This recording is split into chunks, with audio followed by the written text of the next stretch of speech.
For 40 years, strange flashes were seen over the Arizona desert. Some believed they were UFOs. Some swore they were alien crafts. But the truth was far more unbelievable. They were the creations of Ethan Hale, the most mysterious engineer America ever had. Ethan wasn't born into comfort. He grew up in a steel town in Minnesota, the son of a furnace worker. The winters were cruel, money was short, and life was simple. But Ethan's mind was anything but simple.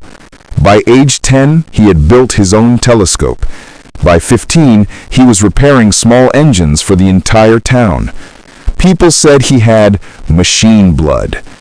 What he did not have was patience, especially for fools, especially for rules.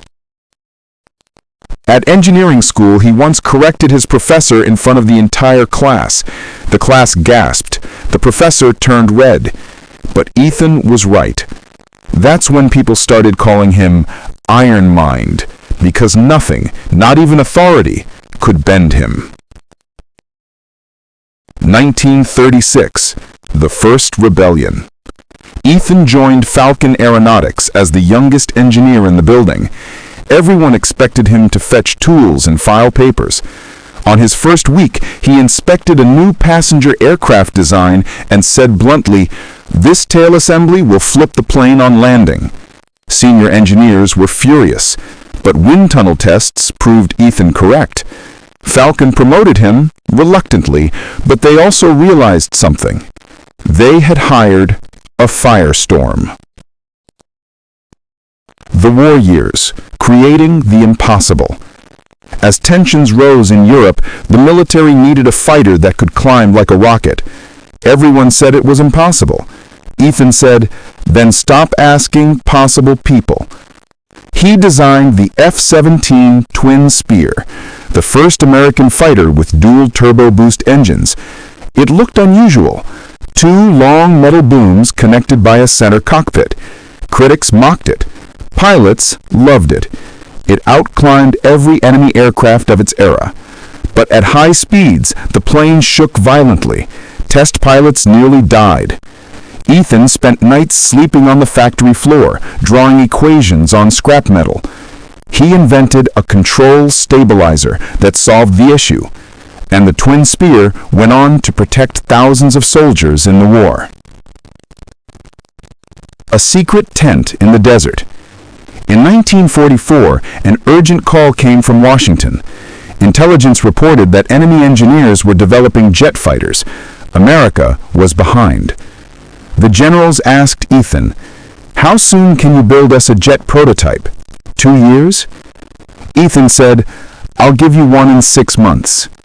The table fell silent. 6 months was madness. He had one condition: no interference. Give me a team of my choice, and no bureaucracy. The Army agreed. Falcon Aeronautics had no space left, so Ethan pitched a canvas tent beside an old scrap factory. The smell of burning rubber filled the air.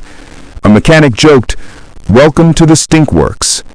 The name stuck. The legend began. Ethan chose 25 engineers. No uniforms, no titles. Only competence. They worked 14 hours a day, using slide rules and pencils. They drew on the tent walls. They built parts with their bare hands. Day 160. The XJ-1 Starflash took flight. America had its first operational jet, born in a tent that smelled like melted tires. The Cold War shadow. After the war, a new threat emerged, the silent rivalry with the East. America needed eyes in the sky, not a fighter, a ghost. The government asked Ethan for a plane that could fly at 75,000 feet. Pilots would see the curve of the Earth. Missiles couldn't reach it. Radar couldn't find it.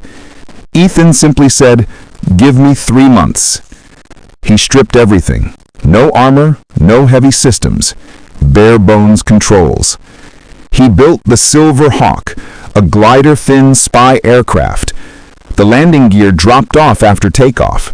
Pilots landed it like balancing on a razor blade. Where did he test it? A dried lakebed far from civilization, a place later known as Zone 12, a legend in conspiracy circles. Then came the fall. By the early 1960s, missile technology had advanced. Russia shot down a Silverhawk during a secret mission. The world erupted. Ethan watched the news in silence.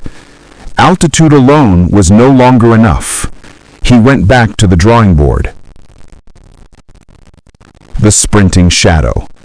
Ethan proposed an aircraft faster than anything ever imagined. Mach 3, 3 times the speed of sound. So fast, missiles couldn't chase it. They would simply run out of fuel behind it. But aluminum would melt at such speeds. He turned to titanium, a stubborn metal found mostly in countries unfriendly to the U.S. Through clever global trades, Falcon Aeronautics sourced enough. They built the Night Wraith, a needle-shaped aircraft that leaked fuel on the runway because its metal panels only sealed at extreme heat. Pilots wore spacesuits. They said flying it felt like riding a lightning bolt. It became the fastest aircraft ever made. Not a single Wraith was ever shot down. The last chapter. By the early 1970s, Ethan saw the world change. Innovation slowed. Committees increased. Engineers were buried under paperwork. He retired quietly, saying, "Build boldly, build fast, and don't let fear design your machines."